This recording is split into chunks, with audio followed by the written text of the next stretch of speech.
A reading from the Pastoral Constitution on the Church in the Modern World of the Second Vatican Council. Men must not be content simply to support the efforts of others in the work for peace. They must also scrutinize their own attitudes.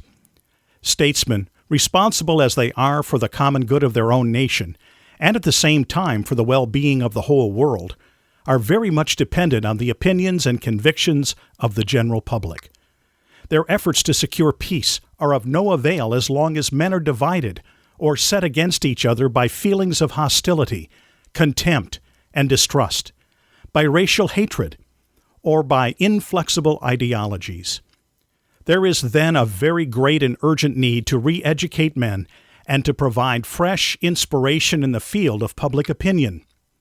Those engaged in education, especially among young people, and those who influence public opinion, should consider it a very serious responsibility to work for the re-education of mankind to a new attitude toward peace. We must all undergo a change of heart. We must look out on the whole world and see the tasks that we can all do together to promote the well-being of the family of man. We must not be misled by a false sense of hope. Unless antagonism and hatred are abandoned, unless binding and honest agreements are concluded safeguarding universal peace in the future, mankind, already in grave peril, may well face, in spite of its marvelous advance in knowledge, that day of disaster when it knows no other peace than the awful peace of death.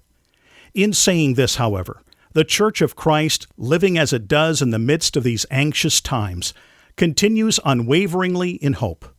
Time and again, in season and out of season, it seeks to proclaim to our age the message of the Apostle. Now is the hour of God's favor, the hour for a change of heart.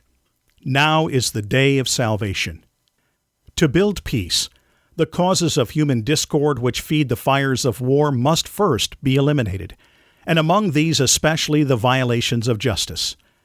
Many of these causes are due to gross economic inequality and delay in providing necessary remedies.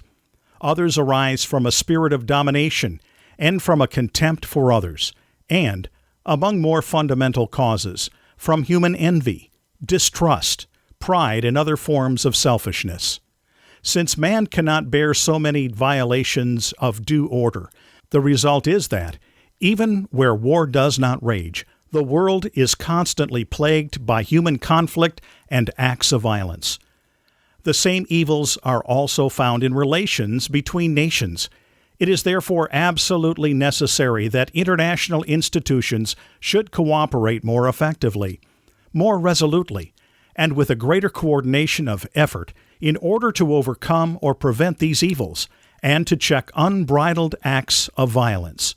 There must also be constant encouragement for the creation of organizations designed to promote peace.